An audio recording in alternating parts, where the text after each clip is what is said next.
evening, everyone. Welcome to Tamaqua Museum's 2020 series, Literature and Culture Author Conversations.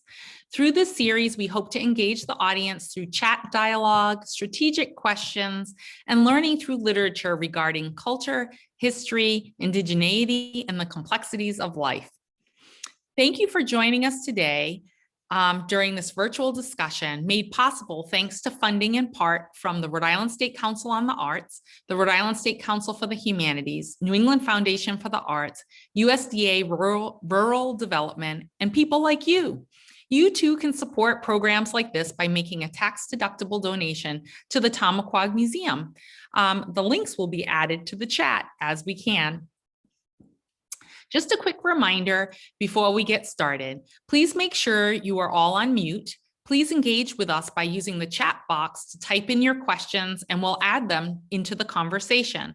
We will have time to take additional live questions and comments at the end of the author conversation. Feel free to use your reaction buttons to let us see your enthusiasm. Add a thumbs up or a heart if you love something. And if you're having any technical troubles, don't ask us today because our tech person is having her own troubles and is not even on our show yet today. Hopefully she'll be in before long to help us along. Before we begin, I'd like to take a minute to introduce myself and do a land acknowledgement in my language. You can introduce yourself or acknowledge the land you're on in the chat. There is one tool that I'm going to add to the chat because I have that handy. That you can use if you're not familiar with it. It's nativeland.ca, which is a map tool. And then, of course, you can go to our website and go to our belongings blog also. So if you just do Tamaqua Museum /belongings blog, you can get there as well. That's not the full link, but I'll add that later. So Askui Kwasan, Natasuis Makasini Pashao at Nahai Gansek, Natasuis Lorenz Spears at Englishat, Ni Nahai Gansek Nehantek, Kanupiam at Aki at Nahai Gansek. Hello, everyone. I'm Lorenz Spears, the executive director here at Tamaqua Museum, and my traditional name is Makasini Pashao, which is the moccasin flower or the lady slipper, and I am Narragansett Niantic, and welcome to the homelands of the Narragansett people. And in our belongings blog, we have a guide that can help you if you're trying to make a land acknowledgement for your organization, which would sound and be different than one that I gave to you, which was a short one, acknowledging the homelands that we're on here today. So now I would love to introduce Dr. E Den Ouden, and hopefully she'll show her screen now. And E Den Ouden is Associate Professor of Women's, Gender, and Sexuality Studies and Affinity Faculty in Native American and Indigenous Studies and the School for the Environment at the University of Massachusetts, Boston. She has done community-based collaborative work with and for Native peoples in Southern New England for over 30 years. Dr. Den Ouden is the author of Beyond Conquest, Native Peoples and the Struggle for History in New England, 2005. And she is also the co-editor with Dr. Jean M. O'Brien of Recognition, Sovereignty, Struggles, and Indigenous Rights in the United States, 2013. Her essays on Indigenous land rights and tribal sovereignty have appeared in such journals as History and Anthropology, American Anthropologists, and in recent volume Sources and Methods in Indigenous Studies in the World of Indigenous North America. Dr. Den Ouden is an Andrew Mellon Native American Initiative Digital Knowledge Sharing Fellow at the American Philosophical Society, 2019-2020. Please help me in welcoming Dr. E Den Ouden. And again, you can use your reactions, which I see people doing, which I love. There you go. You can clap and wave and do all kinds of things. Thank you, everyone, for those wonderful reactions. Welcome, Amy. Amy and I have become friends these days. We're even dreaming about having another luncheon together as the COVID lifts and we all get into a healthier space and shots in the arm and all of those good things. So welcome, Amy. I would love for you to say hello. Well, hello, everyone. And Lauren, thank you so much for inviting me, for everyone at the Tamaquag Museum, which is a wonderful, beautiful museum, and everyone should go and bring their family members. And so it's a great honor to be invited to talk with everyone this evening. Thank you so much. You're welcome. And I'm so pleased to have you here today, and we're looking forward to having this conversation. I'm hoping you'll start by sharing with us a little bit about your background and how you became an author. Well, it's wonderful to be asked about the background of my my work, my research, what I have been committed to for so long as an individual and as a cultural anthropologist. So I will begin by saying that I was born in 1958 in Bristol, Connecticut, and that is Teuxis homeland. And Bristol was established in 1785. So I lived there for many years. My parents were both working class people. They never went to college, and there was no possibility of that. They were both children of immigrants on my mom's side, French Canadian on my dad's side, German and Irish. And so they were both hardworking people, very serious disciplinarians of my brothers and I. And their goal was to make sure that we went to college. There was not much television watching permitted in my home growing up. I don't think we had a television in the house until the late 1960s. My parents were both avid readers, though. They read all the time. They would read the newspaper every morning, cover to cover.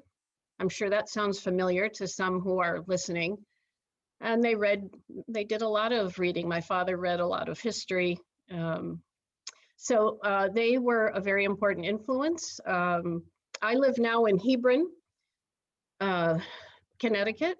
Hebron was established by the then as so-called proprietors who claim their right to the land by a deed from Mohegan sachem and son of Uncas, Atanawut, or Joshua, as they often referred to him.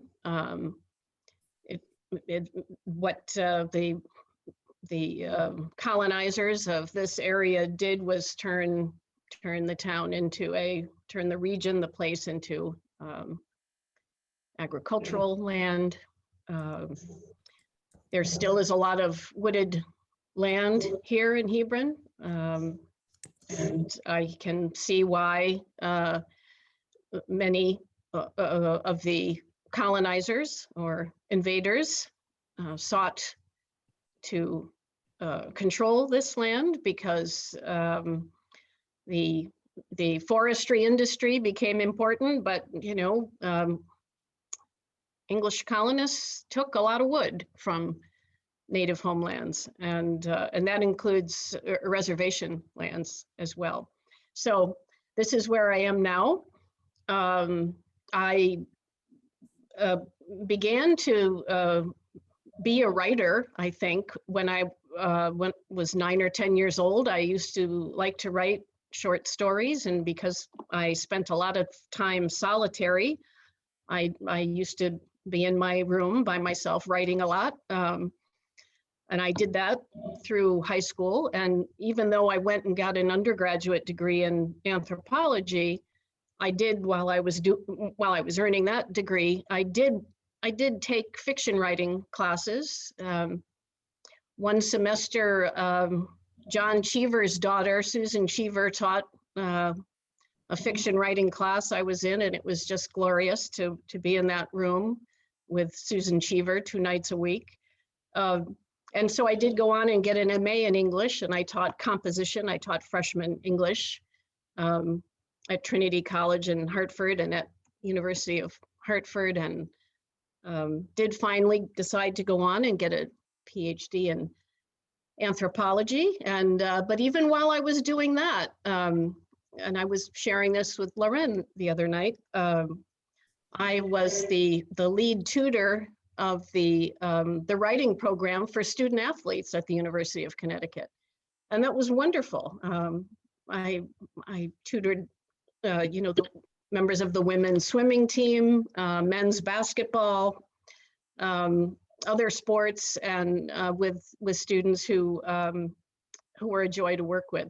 So writing has always been a part of my life and my academic work.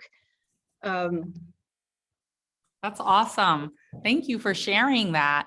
That it's always fun to hear how authors came, their lives evolve and get them to this place. And thank you for doing your land acknowledgement of where you're at. And thanks to all those who chatted in the chat about where they're located and whose homelands they're on. Mm-hmm. I'm curious, as I'm sure the audience is, about what inspired you to write this book, Beyond Conquest. Yes, and so I think I need to begin explaining that by saying in 1991, I began to do work for collaborative community-based work with and for 2 tribal nations in Connecticut, the Golden Hill Pagusset Tribal Nation and the Eastern Pequot Tribal Nation. Both of these Indigenous nations were looking for graduate student researchers who could do historical archival research, but also do some writing and also oral histories as part of their federal acknowledgement petitions. And I'm wondering if, Lauren, you think I need to say anything about what that refers to, federal acknowledgement? Yeah, I don't think, everyone knows. It wouldn't hurt to give a short explanation. Yeah. So, well, first I should say that in Connecticut, the state recognizes by statute. So there are according to state law, there are state recognized tribes in Connecticut in addition to federally recognized tribes. So the Golden Hill Pagussets and the Eastern Pequots are statutorily state recognized tribes in Connecticut. The Mashantucket Pequots and the Mohegans are federally recognized tribal nations in Connecticut, but they are also recognized by statute in the mid-1970s by the Connecticut State Legislature. But federal acknowledgement, which is a contested notion by many Indigenous people who argue that having to prove who you are as a people to an external government is a form of oppression rooted in colonialism. And I would tend to agree with that. But nevertheless, there are ways in which the status of federal recognition may help a tribal nation protect their lands, for example, or ensure an economic future for the youth of the nation. In any case, the Golden Hill Pagussets and the Eastern Pequot Tribal Nation we're in the process of putting together federal acknowledgement petitions, which is an enormous amount of work and takes years to do. And so I was working closely with both of those Indigenous nations beginning in 1991. And what inspired me primarily to write this book was that experience. And that was an experience of learning how to do collaborative community-based work and learning directly from Indigenous citizens of their own nations, and particularly elders. and so I want to, the first thing I want to do in talking about this is say that I'm so grateful and honored that I was able to work with and learn from elders whose teachings made this book possible. Teachings about responsibility. What it means to work with and for a community means to be responsible as an individual and as someone who has been invited in to learn and to listen. And so it means following a methodology of listening, a methodology of respect and reciprocity, which are the foundational principles of kinship in Indigenous societies, for which those of us who are outsiders, non-natives, who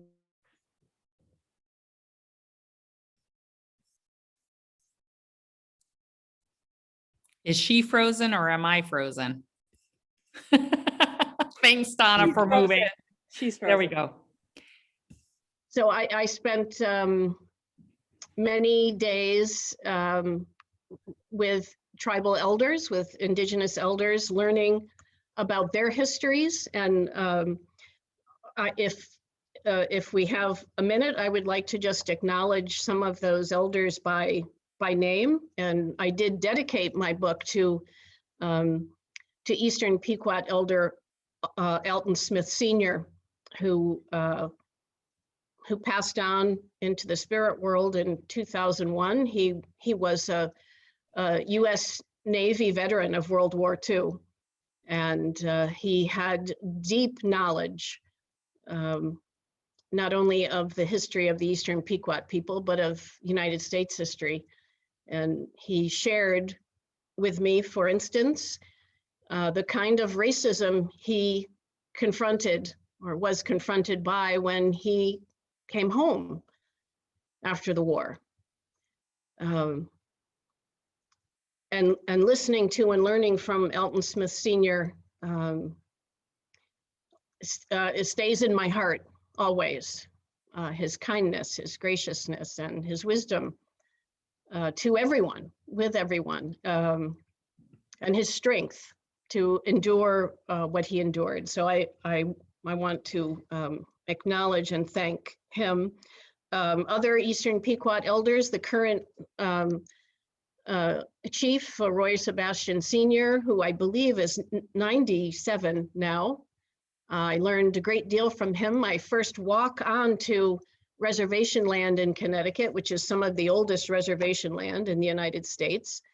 The Eastern Pequot Nations Reservation was established in 1683. It's today 224 acres.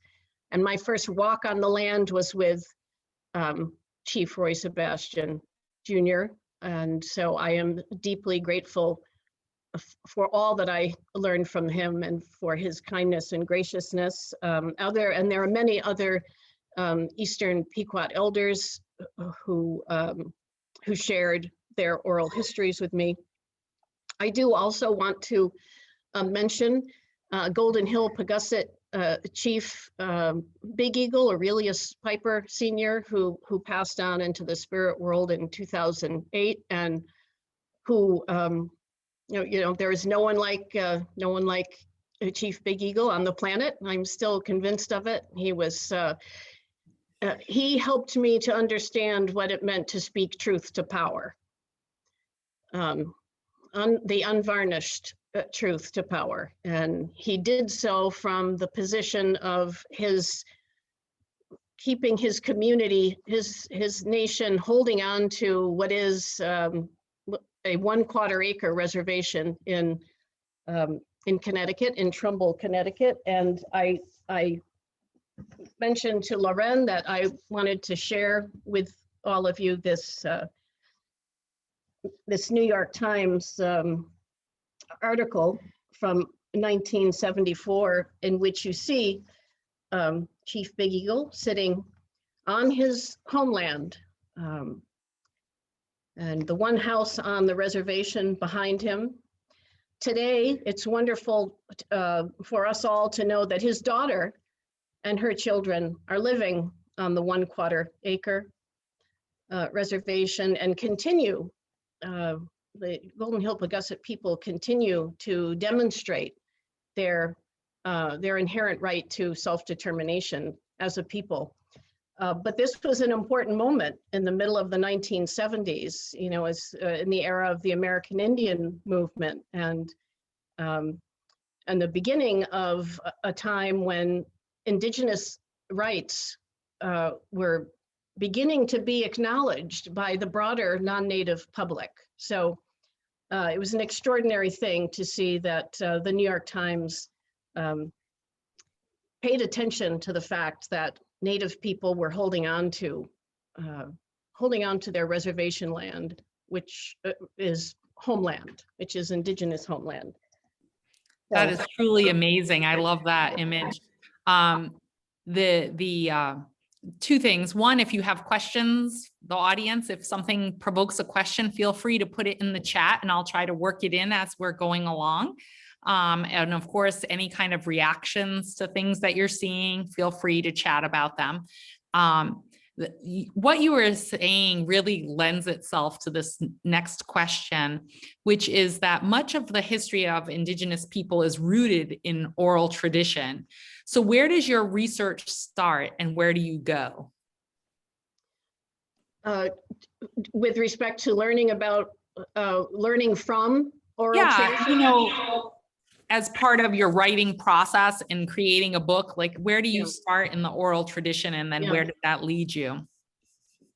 I think you have to be invited to, you have to be invited by an Indigenous community to listen to and learn from elders. I think, and especially if you are an anthropologist, because of the history of anthropology as predatory and extractive and imperialist, pure and simple. And as I did also mention to Lauren earlier, one of the people who influenced me and who helped me to understand what I just said, which is that you need to be invited, is one of my mentors when I was earning my doctorate, Dr. Bernard Magubani, who was a very famous South African sociologist who taught in the anthropology department and who participated in a very important symposium of Indigenous scholars, educators, activists in the middle of the 1970s. And at that symposium, Dr. Magubani said to anthropologists, and then this was in 1972 or 1973, there was a time when you would be in the boardrooms of our oppressors, advising them on how we could be manipulated.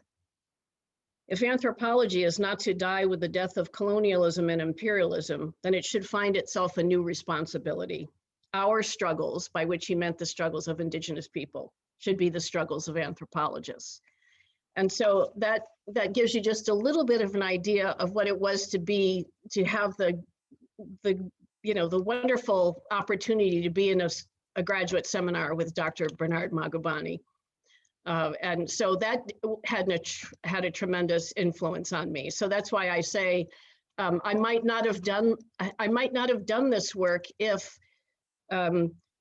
citizens of the Golden Hill Pagusset Nation and Eastern Pequot Tribal Nation didn't go to the University of Connecticut to say, are there graduate students? You know, they went to faculty in the anthropology department and said, are there any graduate students working right now in an area that might be helpful for us as we put our federal acknowledgement petitions together?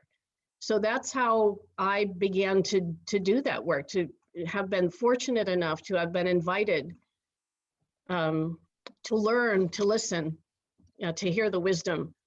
And one of the ways when, for instance, when we were doing oral histories with the Eastern Pequot Tribal Nation, sometimes a group of elders would be getting together for a meal and say, why don't you come and talk with us while we're getting together? And those would be just the most amazing the most amazing experiences. And I would be in awe of what I was learning. And I was learning about kinship. I might not have understood it fully then. I'm sure I didn't understand it fully then. But I was learning about what it meant to be a community, to be a people, through the principles of kinship. What happens when people who are part of a community and have been since, since before English colonists arrived, in their everyday relationships with each other and with those they invite in, continue to show us the power of kinship, of relationality, of being in good relation with each other, with the land, with all relatives. And so those were amazing moments. And that was a time before computers. So we would have, tape recorders. And maybe that was good, maybe it was better that we weren't focusing on technology. We were paying attention to what the elders were saying. We were listening. We didn't have the distraction of cell phones. So that really, that was how my learning about the power of oral histories began. And then, of course, in the context of the federal acknowledgement research, and this is the deeply troubling part, those oral histories then are assessed by the Bureau of Indian Affairs, they're by outsiders who likely don't have a sense of responsibility to the people, and who are evaluating what is being said about the past, in terms of whether or not it meets their, excuse the air quotes, but their criteria for what a tribe is. So for me, part of the struggle of doing this work was also, the acute awareness of the fact that the federal acknowledgement process does indeed emerge from a colonial situation, and even, can perpetuate it. Because the elders I learned from don't need any government officials to evaluate the validity of what they say and its power for holding people together as a community. Thank you. Those are really important points. I think, being from a Native community, I certainly understand your idea of the value of listening at the table. Many a time, because I run a museum, I work in partnership with other institutions that want to have access to the Native community. One particular project, they wanted to go to speak with the elders and understand, a question that they had about the relationship between the Narragansett and the Manasean people. And it was really interesting to watch that unfold because, outsiders come in the community and the community gets very quiet quickly. But the beauty of a meal is people start to break bread, as they say, and have conversation. And then that opens up the door to the conversation. So if you really want to talk to Indigenous people, the best way is to get around a table where you're having community and relationships are building and conversations are happening. So those are really important. In thinking about that and the research that you were doing, particularly with Beyond Conquest, but you can certainly share around other books that you've been part of as well.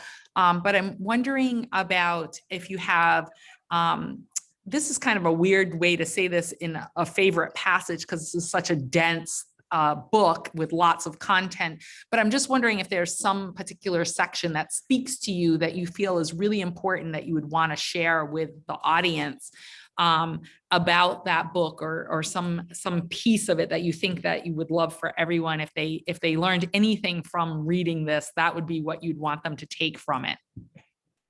So I love that question, and knowing in advance, as you very kindly allowed me to do. I will say it's a scary thing when you go back and reread your book, and I am rereading it now as a much older person. I hope I'm a little bit wiser. But I want to say though that I am proud of the work that I did, because I didn't do it to serve a career. I did it because it came from teachings that told me what the right thing to do was. And the right thing to do for me was to honor what I learned from Indigenous citizens, from elders. And I want to just say quickly that Narragansett historian and elder Ella Sekato was, I totally knocked me out when I saw her present. I think it was at the American Ethnohistorical Association conference. Her brilliance, her power, her fearlessness with respect to telling Euro-American male historians about their audacity at an academic conference. And I will never forget seeing Elder Ella Sekato at the podium, and how she commanded the whole room. And you dare not move a muscle while you were listening, because you better listen. You needed to hear her. And so it was the spirit of the elders and other Indigenous people who taught me how to understand the history of, for example, of struggles to protect what remains of your homeland and your people as you continue to be subjected to colonial violence in all its forms, like taking children from reservation land and putting them into what was politely and strategically called indentured servitude, but which was essentially slavery. Targeting Indigenous women as the leaders of communities. The matrilineal kinship system was targeted for destruction, because in the period that I'm writing about in this book, in the 18th century, the colonial notion introduced in 1705 was the notion of extinction. This was a creation of colonial policymakers in Connecticut. Well, we'll declare in a legislative statement that extinction is going to happen, and then we're going to work to make it happen. And when they realized they were dealing with Indigenous women holding on with every fiber of their being to what remained of their homeland on reservations, that was a kind of resistance that I think colonial officials in Connecticut weren't expecting to deal with. So, and this is the power of Indigenous place-based knowledge. And there's a lot being written about place-based knowledge now by Indigenous scholars that I'm learning from, who I haven't met, but I'm reading their work. That the place-based, land-based knowledge that that infuses what we need to, those of us who are non-natives need to understand as a sense of history. That history is rooted in a homeland, and it's a homeland that people have struggled very hard to protect against, again, all forms of colonial violence. And so one of the things I was concerned about as I wrote this book was the formation of racist ideology, and the idea of extinction was a foundation for that. And so in Connecticut, for example, one of the things that colonial officials began to do in the 18th century, in the 1700s, was to count people on reservation land. And then to count them according to shades of skin color. which of course is a way of attacking kinship, because for those of us who are non-native, we need to understand that indigenous kinship systems had absolutely nothing to do with this notion that we all know today as race. It simply did not exist. And in matrilineal societies, you are part of your mother's clan. And that is the kinship system. It has nothing to do with the shades of skin color. But if we think about how insidious and how destructive, and we know that now, I think most of us do. If we don't, we should. How very violently destructive that notion that you can not only assess races, but you also must rank them. So the ranking of humanity according to an idea of race is probably one of the most violent and horrific practices and ideologies ever produced by humans anywhere. Because there are all kinds of things that we have seen that people can do and then justify based on that hierarchy. And so that was a main concern of this book, and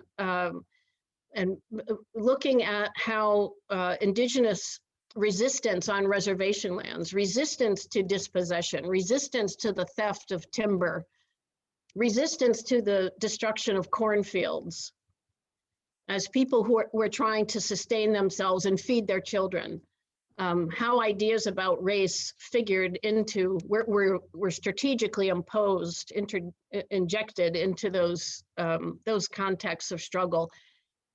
But most importantly, I was driven by the continuance, indigenous continuance that I saw in the communities I was working with in 1991 on. I saw that relationship between that and what was happening in the 18th century. At the refusal, indigenous refusals to accept externally imposed notions like extinction. And to make it clear that, yes, maybe we will abide by your laws. We may not have a choice, perhaps we will, but this is still our land. And we are still Mashantucket Pequots, or Eastern Pequots, or Golden Hill Pegussets, or Schaghticoke, or Niantic. And to me, there's nothing more important than understanding that that strength and that power of peoplehood and the connection to place, to homeland. And so there is, if there is still time, Loren, there is a passage toward the end. I thought I could. Go ahead. I thought I would share some of it, and it is in the chapter that focuses on Mashantucket Pequot tribal nation struggles to protect reservation land. And I just want to throw in quickly that as a graduate student at the University of Connecticut, I also had the great honor of being one of 2 or 3 students who were invited to do research for the Mashantucket Pequot Tribal Nations Museum project. And as you probably all know, the Mashantucket Pequot Tribal Nation has the largest native-owned, generated museum in North America, I think. And so I spent a lot of time thinking about these issues and doing that work and writing up, some reports for some of the exhibits, and thinking about the continuance of the people on that place, that space, and the power in that. So that's something that gets us thinking about the forms of power that exist in the world, right? Not all forms of power are power over, or power to dominate, or to destroy. Sometimes there is this, if we pay attention, we can see, and we can certainly see it in indigenous histories and indigenous communities today, the power to stay together, the power to know yourself and your homeland and your people. And that's a productive power. It's not power over, it's not power to destroy. And so that also drove this work, under trying to the extent it's possible for me as a non-native, trying to understand that power, because I think we desperately need to understand that. So on page 167, I am starting to, in some way, to pull together some of the key themes of the book. And so I'm going to read just a few sentences from several paragraphs. Like Mashantuckets, the three other reservation communities in New London County, Mohegan, Niantic, and Eastern Pequot, had brought complaints to colonial authorities that attested to the particularly dire conditions of life for reservation communities at the time, that is, in the 18th century, and to the intent of encroachers to, quote, drive us off to our utter ruin, as Mashantucket Pequots expressed it in a 1735 petition to the Connecticut government. The ruination wrought by encroachment was not confined solely to theft and destruction of reservation communities' resources and threats to their safety.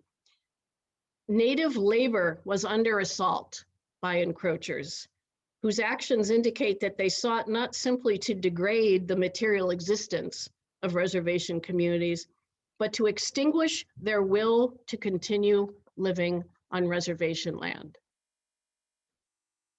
And so I go on to say a little bit about how we see this, this assault on labor as a way to destroy peoplehood, an attempt to destroy peoplehood.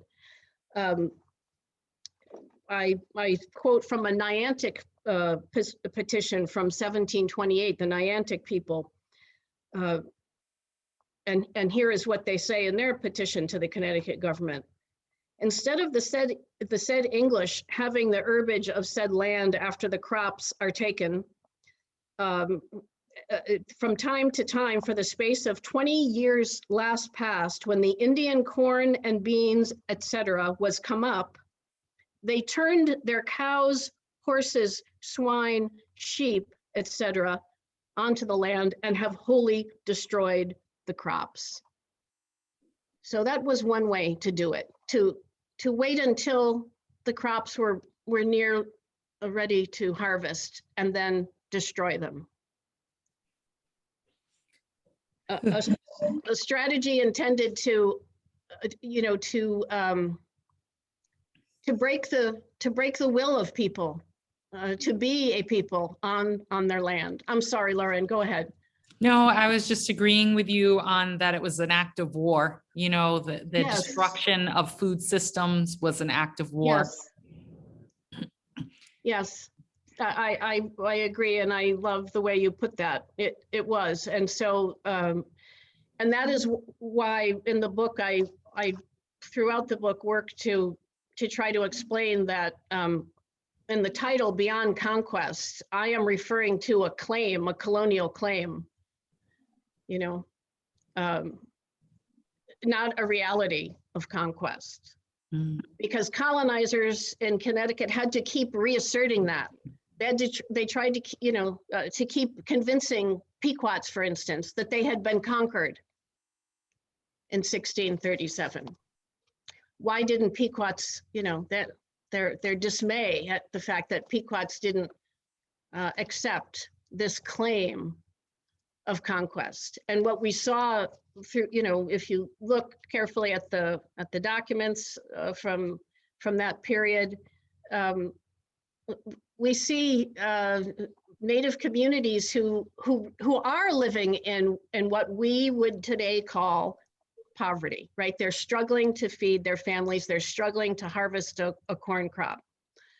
But there's no indication that the will to be a people on their homeland was devastated by, a 17th century claims of conquest. and that given how, how vicious the racism was that was being manufactured in that period too. And of course, trying to, to divide internally, the strategy of divide and conquer. Also, a colonial genocidal strategy. So people found ways to continue on. And that is what is absolutely extraordinary. And so I wanted to just quickly read from page 169. Mashantucket Pequot resistance to dispossession challenged the claims of Pequot conquest. They had continued to live upon land that they described as their ancient possessions. And in their pleas for justice, they recounted a post-1637 history in which they had been both military allies and impoverished subjects of the Connecticut government. So that in itself is also striking.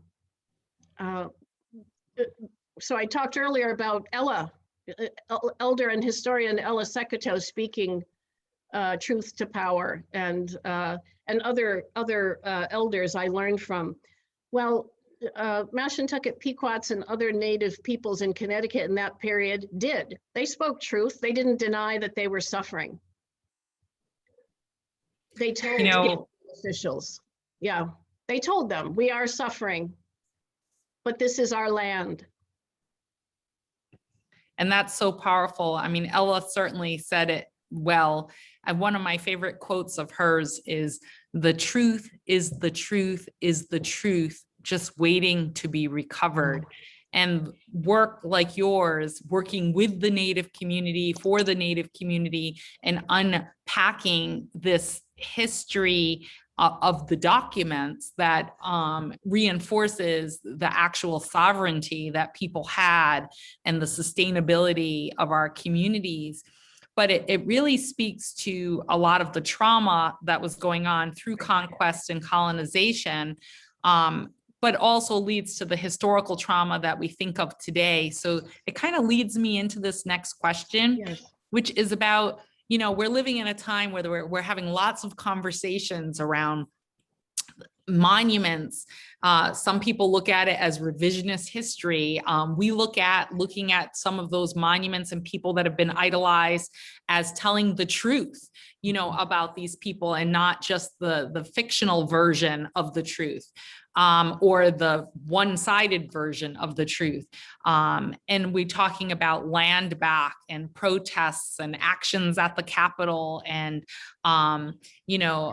missing and murdered Indigenous women, and, social justice, Black Lives Matters movements, and thinking about the horrific things that have happened this week with Asian Americans and the racism that is prevalent in our country. I'm just wondering, I feel like you've spoke to it a little bit already, but how does your work with this book, but also with other work that you do in your career, speak to these pressing issues? Well, thank you for saying all that you just said, Lauren, and for asking that. And I would like to say that, students inspire me to try to generate conversations in classrooms about these issues. And I know that there are a few students here right now, and I just saw the name of a student who inspires me, Maurice Roberson, who is here, and it's such an honor. Hi, Maurice, it's great to see you, and I'm so glad I get to say how much you inspire me, and how much you made it possible in the classes that you took with me for other students to listen and learn from each other. And Maurice is a veteran. He's a graduating senior at University of Massachusetts, Boston. He has been nominated for the JFK Award at UMass Boston. And he is just absolutely brilliant and wrote the most brilliant papers I've ever read. So I love being able to say that publicly. But you can't, this work has to be done in the classroom, but it's students who do that work, right? And they teach us, they show us, as I have said about Maurice, they help us understand what the diplomacy of teaching about these difficult issues is. So thank you, Maurice. Thank you so much. Great to see you. Makes my whole semester seeing you. And so, yeah, I think we have to grapple, as communities, as a society with these issues. And I think there's so much that has to be done with respect to the public education system, incorporating and normalizing Indigenous knowledges in the curriculum. That I 100% agree with for certain and advocate for regularly. I've gotten a reminder where we're at time-wise. So I really want to make sure that we get a chance to have you share, before we open up to some general Q&A, what your future goals or projects are on the horizon. I am continuing to research and formulate a book focused on the connection between violence against Indigenous women in the 18th century and how the present urges us to grapple with the colonial roots of the continuing the colonial roots of that and the continuing colonial violence. And I had mentioned to Lauren before that I have been researching the execution of an Eastern Pequot woman in 1738 in New London, Connecticut. It was the first execution in New London, Connecticut, and was talked about by the minister who wrote the execution sermon as the largest gathering of people in New London. And of course, it's almost exactly 100 years past the massacre perpetrated against Pequots. And the rhetoric around this execution of this Eastern Pequot woman, Catherine Garrett, who was taken into indentured servitude, i.e. slavery, from the time she was a child, removed from the Eastern Pequot Reservation, and in the household of a minister who was likely the only person who had access to her body to make her pregnant. So my view is that has to be addressed and investigated more carefully. And there was an investigation at the time, and the papers are in, the state archives in Connecticut. And there's a dismal, horrifying thing to read through, but I think it needs to be done. It needs to be addressed because there is a connection. It is, the violence continues. Right, 1492 to 2021. And the account of the execution, the minister who wrote the sermon claims that Catherine Garrett, who was then 26, and she was accused of killing her, quote, in quotations, again, apologies for the air quotes, but the colonial language was bastard child. Wow. So the claim was that she uttered something, but nobody heard it. To me, that is so chilling. And we can, and she had to, she was in prison for a long time. The minister going frequently to have conversations with her. We can't know her trauma and her suffering. but we need to grapple with the continuing history and with the fact that today Indigenous women in North America face the highest rates of sexual violence of any other community group, demographic, as the demographers would say, and that's not an accident. It's it's strategic. And so, yes, that is something that I do continue to work on, and will continue to seek advice from Indigenous scholars on. Yes, there's lots of people speaking in that area of missing and murdered Indigenous women, and it'll be interesting to look at that history and how that leads to the current movement about protecting the rights of Indigenous women. So Yes. to just sort of finish off here before I open up to general questions. So if you're thinking of a question, you can throw it in the chat. If you have it prepared in your mind, you can take off your mute button and ask a question. But I'm just going to first have you, Amy, just tell us, where can we find your books that are currently out there? Right. So, well, Amazon, Google Books. I wanted to mention quickly, if I could, this book in which I have an essay that I co-authored with Schaghticoke elder and anthropologist Trudy Lamb Richmond, who was and her wisdom and knowledge remains a huge influence on me. Elder Trudy Lamb Richmond and I co-taught a course in the mid-1990s, and it was just the best semester of my life, I think, to be co-teaching with this brilliant elder. And we co-authored an essay in this volume that came out in 2003 called Reinterpreting New England Indians and the Colonial Experience. And I'm sure you could get that through Amazon or probably read it as an ebook on Google Books, but there's lots of wonderful essays by a number of scholars. And it's edited by Colin Calloway and Neil Salisbury, two very, very prominent historians.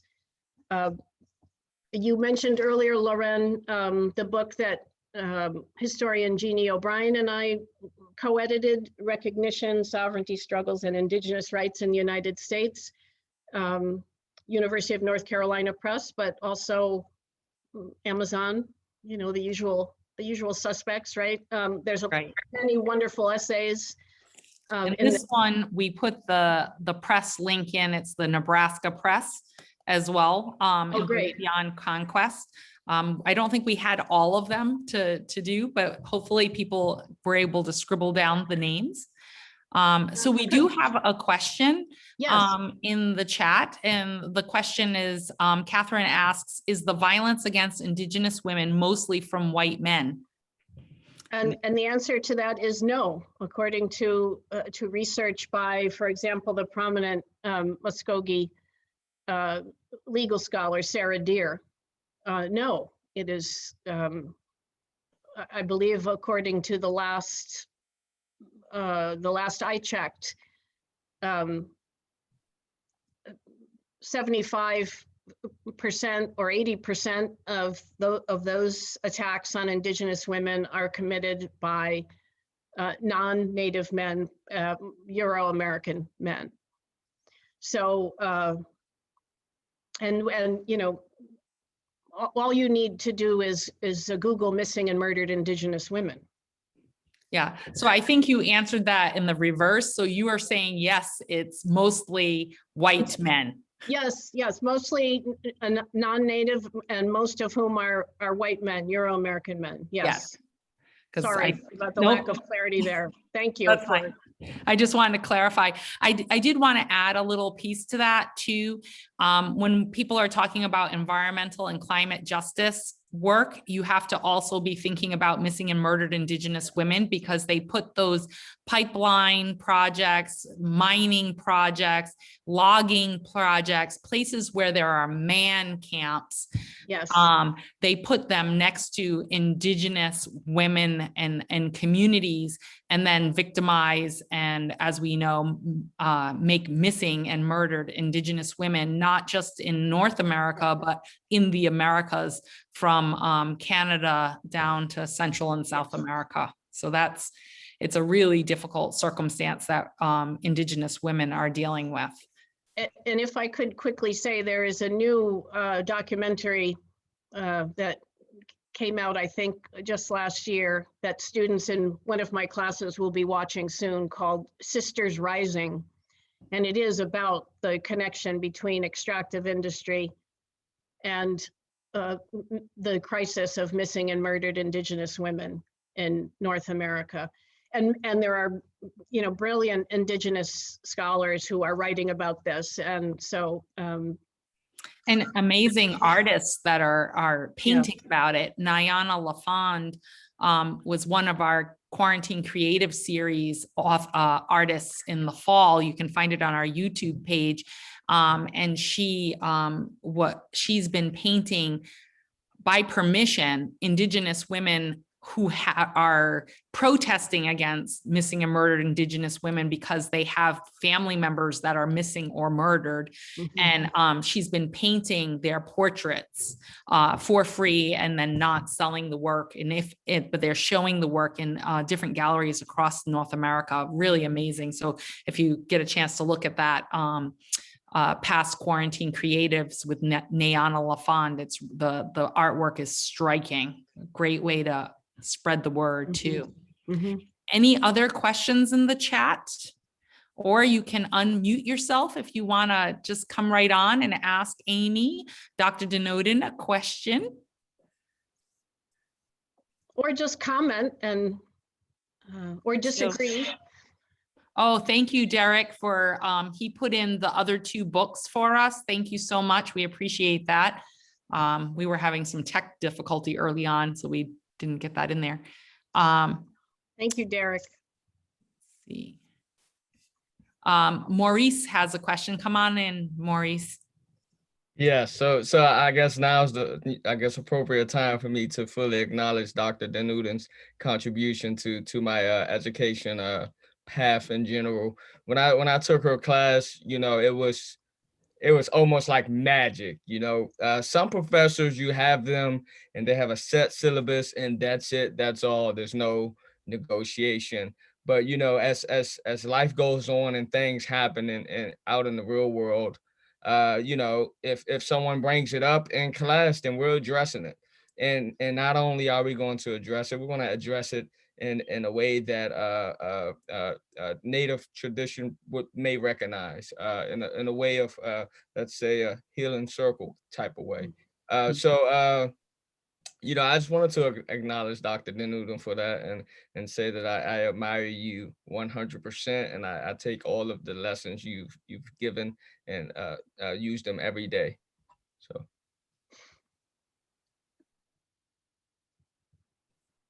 So there's a comment from Kurt or Beth Hansen to reverse policy. Is it the 1930s laws for federal government that we need our legislators to change? I guess I'm not quite sure if I'm getting that question correctly. I'm not quite clear on the question either.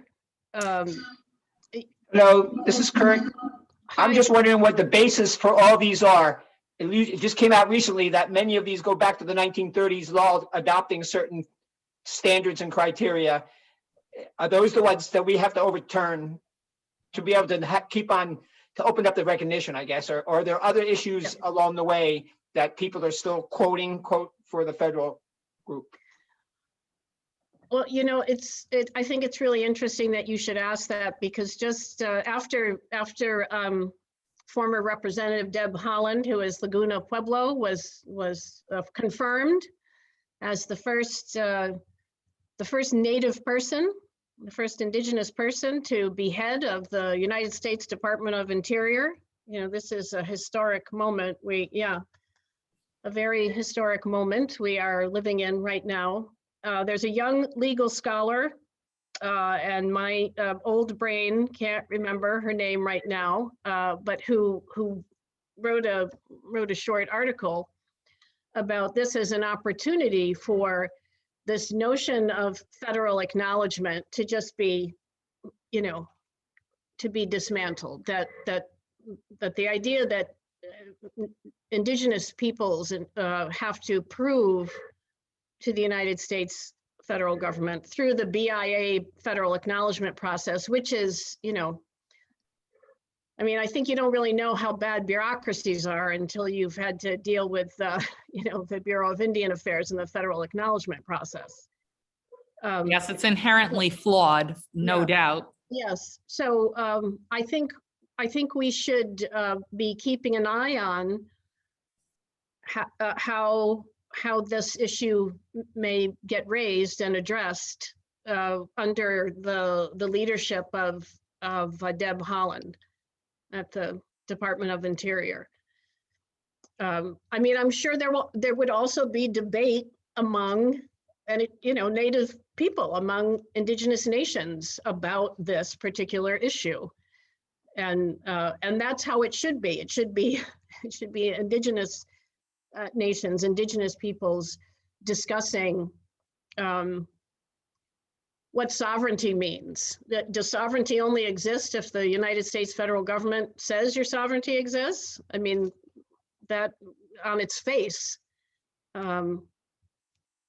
is false, right? And that was one of the things that drove my research for the book Beyond Conquest, is the fact that we're, you know, in the struggles to protect reservation land in the 18th century, we are seeing self-determination.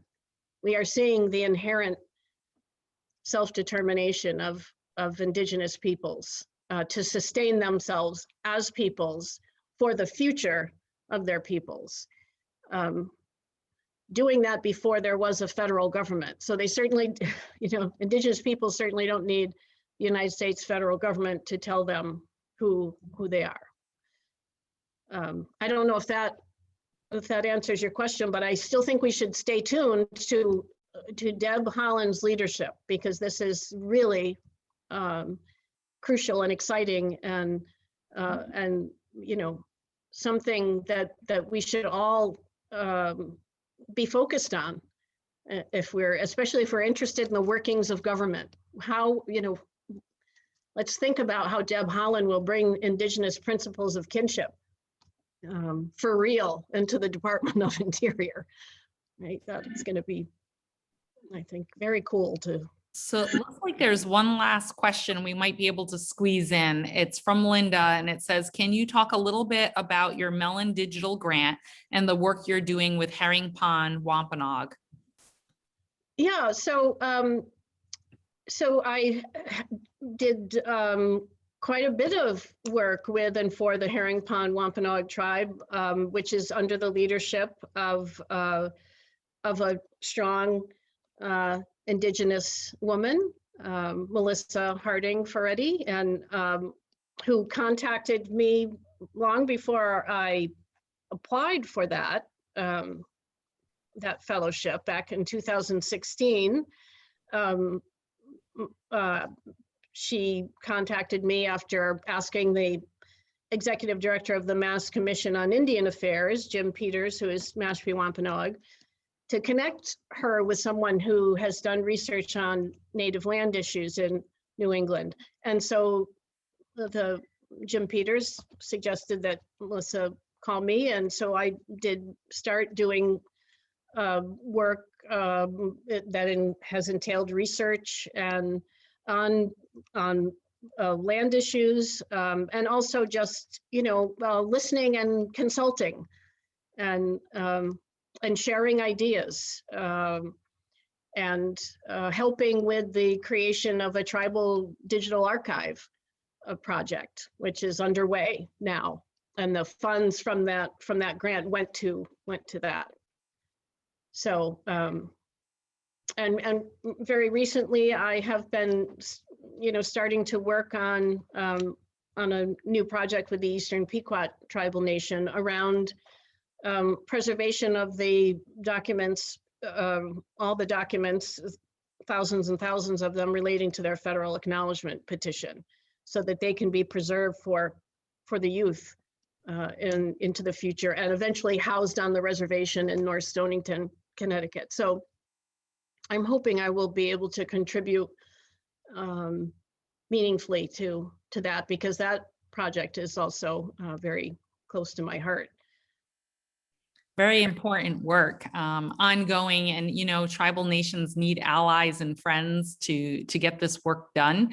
And as a museum leader, I know the importance of collaborating with university faculty and students to move the needle on access to this amazing wealth of information and research that is held in our care here in our archives. So I know how important it is for tribal communities that don't have necessarily staff to do this archival work, to be able to partner with you and with students to ensure that those documents remain for next generations of Indigenous community members, as well as artists and culture bearers, and the public researchers as well, that maybe are writing a book that's going to help tell another story that's been waiting to be recovered or uncovered. So I thank you so much, Amy, for sharing your wealth of knowledge and your experience with us tonight. We thank all of our audience for joining this author conversation. I have just a few announcements I'd love to share with you before you go.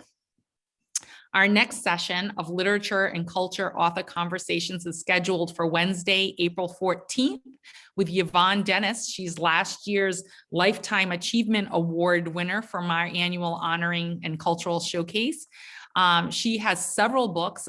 We're focusing in on her Native American landmarks and festivals, but she has, I think, more than a dozen books that she's written. I'm sure she'll reference some of them along the way. It'll be followed by Professor Pat Rugertone of Brown University, who will be sharing her new book that just came out this year called Native Providence, and that will be on May 5th. So we're really excited for the upcoming events of our author conversations, and we hope that you'll join us and sign up. And past ones will be located in a couple of weeks. We'll add Dr. Den Ouden's to our YouTube page, which you can go over to and see past events.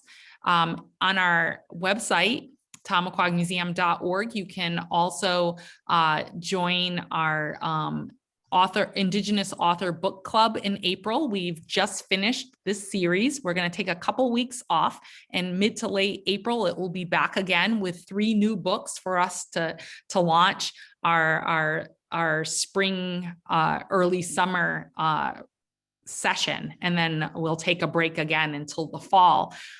This weekend, if you want to join us for some really interesting event, we are partnered with We Are the Seeds, and we're doing our Gathering Seeds 2.1 with Deborah Spears Moorhead, who is a Wampanoag, Seekonk Wampanoag, I believe, and she is doing an amazing workshop. It's a mixture of genealogy, poetry, and collage. So you bring a picture of someone who is from your family in your ancestry, or it can be someone in your family now, or someone who just inspires you.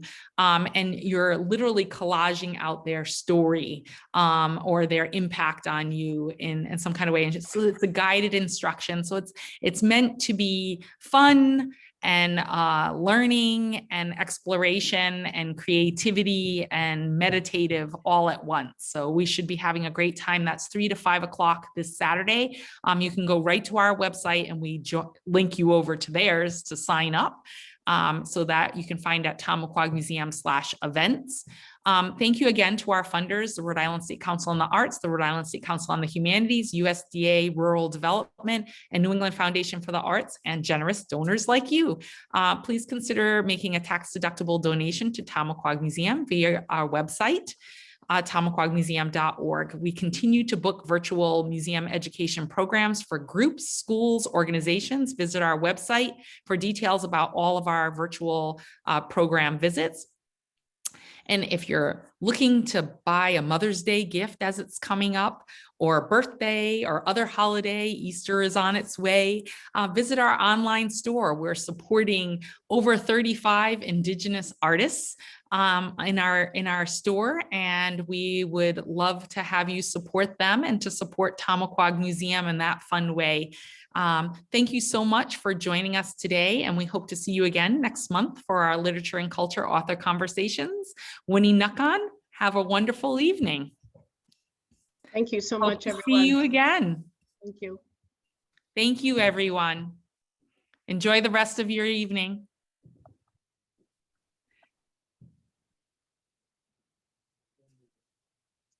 Thank you.